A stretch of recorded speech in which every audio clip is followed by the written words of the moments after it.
একজন পুরুষকে জিজ্ঞেস করা হলো যে আপনার জীবনের সবচেয়ে গুরুত্বপূর্ণ মহিলাকে। সে হালকা হেসে বলল, আমার স্ত্রী।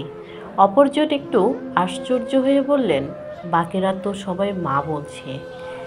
এবার সেই পুরুষটি বললেন, হ্যাঁ, অনেকেই বলতে পারে মা, তবে আমার মতে সে তো আমার মা।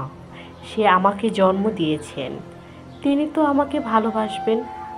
তার সাথে তো আমার রক্তের সম্পর্ক, তার পেট থেকেই আমার জন্ম। তবে আমার স্ত্রী, তার সাথে তো আমার কোনো সম্পর্কই ছিল না, তাও সে আমাকেই ভালোবাসে, আমার পাশে দাঁড়িয়েছে, আমার জীবনে সব সময় আমাকে শক্তি দিয়ে এগোতে সাহায্য করেছে। নিজের বিলাসবহুল জীবন ছেড়ে, নিজের পরিবারকে ছেড়ে আমার সাথে সেই অভাবের জীবনেও আসতে রাজি হয়েছে, সে শুধু আমার ভালোবাসার কথা ভেবে। তাই সে আমার জীবনের সবচেয়ে বেশি গুরুত্বপূর্ণ মহিলা।